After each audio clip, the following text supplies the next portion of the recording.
If you take people, and I've told you this, and you expose them voluntarily to things that they are avoiding and are afraid of, that they know they need to overcome in order to meet their goals, their self-defined goals. If you can teach people to stand up in the face of the things they're afraid of, they get stronger. And you don't know what the upper limits to that are, because you might ask yourself, like, if for 10 years, if you didn't avoid doing what you knew you needed to do, by your own definitions, right, within the value structure that you've created to the degree that you've done that, what would you be like? Well, there are remarkable people who come into the world from time to time, and there are people who do find out over decades-long periods what they could be like if they were who they were, if they spoke their being forward. And they get stronger and stronger and stronger, and we don't know the limits to that. We do not know the limits to that. And so you could say, well, in part, perhaps the reason that you're suffering unbearably can be left at your feet, because you're not everything you could be, and you know it. And of course, that's a terrible thing to admit, and it's a terrible thing to consider, but there's real promise in it, right? Because it means that perhaps there's another way that you could look at the world, and another way that you could act in the world, so what it would reflect back to you would be much better than what it reflects back to you now.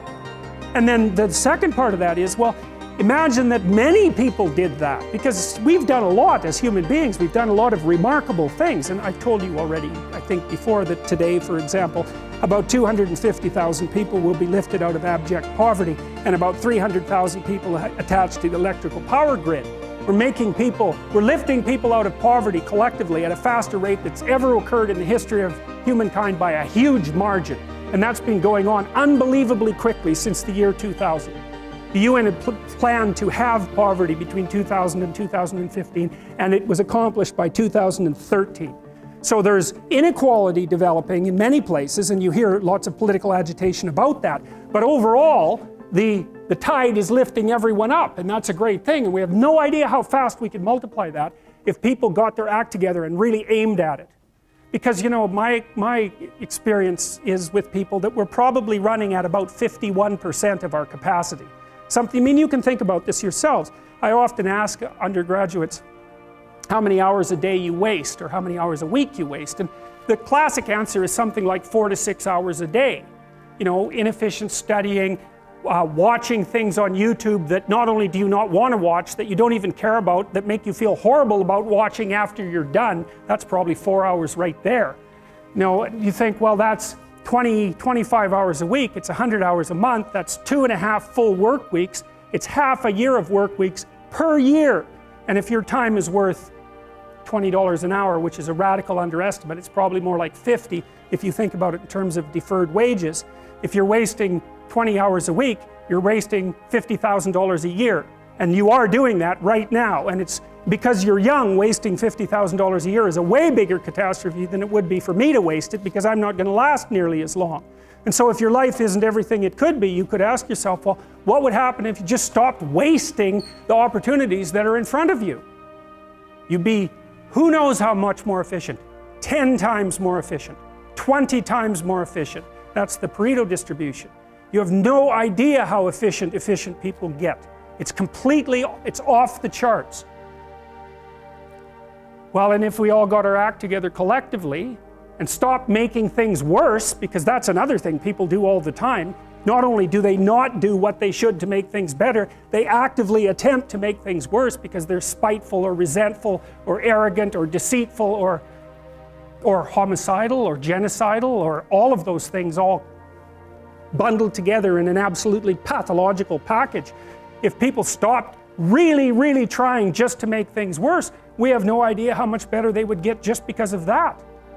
So there's this weird dynamic that's part of the existential system of ideas between human vulnerability, social judgment, both of which are major causes of suffering, and the failure of individuals to adopt the responsibility that they know they should adopt.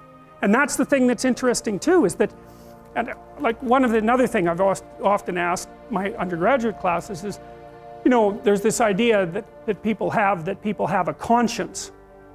And you know what the conscience is. It's this feeling or voice you have in your head just before you do something that you know is stupid, telling you that probably you shouldn't do that stupid thing. You don't have to listen to it, strangely enough. But you go ahead and do it anyways, and then, of course, exactly what the conscience told you was going to happen inevitably happens, so that you feel even stupider about it than you would if it happened by accident. Because you know, I knew this was going to happen, I got a warning it was going to happen, and I went and did it anyways. And the funny thing too is that that conscience operates within people, and we really don't understand what the hell that is. So you might say, well, what would happen if you abided by your conscience for 5 years or for 10 years? What sort of position might you be in? What sort of family might you have? What sort of relationship might you be able to forge? And you can be bloody sure that a relationship that's forged on the basis of who you actually are is going to be a lot stronger and more welcome than one that's forged on the basis of who you aren't. Now, of course, that means that the person you're with has to deal with the full force of you in all your ability and your catastrophe, and that's a very, very difficult thing to negotiate. But if you do negotiate it, well, at least you have something, you have somewhere solid to stand, and you have somewhere to live, you have a real life.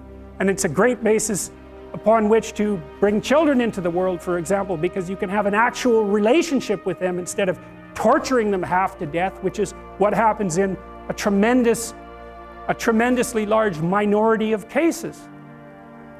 Well, it's more than that too, because, and this is what I'll close with, and this is why I wanted to introduce Solzhenitsyn's writings to you. You see, because it isn't merely that your fate depends on whether or not you get your act together and to what degree you decide that you're going to live out your own genuine being. It isn't only your fate, it's the fate of everyone that you're networked with. And so, you know, you think, well, there's 9 billion, 7 billion people in the world. We're going to peak at about 9 billion, by the way, and then it'll decline rapidly. But 7 billion people in the world, and who are you? You're just one little dust mote among that 7 billion. And so it really doesn't matter what you do or don't do, but that's simply not the case. It's the wrong model, because you're at the center of a network. You're a node in a network. Of course, that's even more true now that we have social media. You'll know 1,000 people, at least, over the course of your life. And they'll know 1,000 people each, and that puts you one person away from 1 million, and 2 persons away from 1 billion. And so that's how you're connected, and the things you do, they're like dropping a stone in a pond. The ripples move outward, and they affect things in ways that you can't fully comprehend, and it means that the things that you do and that you don't do are far more important than you think. And so if you act that way, of course, the terror of realizing that is that it actually starts to matter what you do. And you might say, well, that's better than living a meaningless existence. It's better for it to matter. But I mean, if you really asked yourself, would you be so sure if you had the choice? I can live with no responsibility whatsoever. The price I pay is that nothing matters. Or I can reverse it and everything matters. But I have to take the responsibility that's associated with that. It's not so obvious to me that people would take the meaningful path. You know, when you say, well, nihilists suffer dreadfully because there's no meaning in their life and they still suffer. Yeah, but the advantage is they have no responsibility. So that's the payoff, and I actually think that's the motivation. Say, well, I can't help being nihilistic. All my belief systems have collapsed. It's like, yeah, maybe. Maybe you've just allowed them to collapse because it's a hell of a lot easier than acting them out.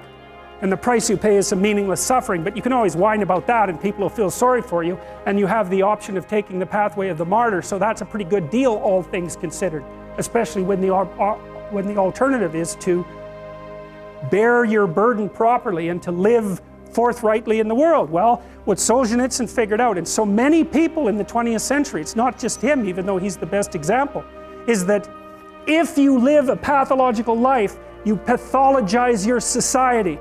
And if enough people do that, then it's hell. Really, really. And you can read the Gulag Archipelago if you have the fortitude to do that, and you'll see exactly what hell is like. And then you can decide if that's a place you'd like to visit, or even more importantly, if it's a place you'd like to visit and take all your family and friends. Because that's what happened in the 20th century.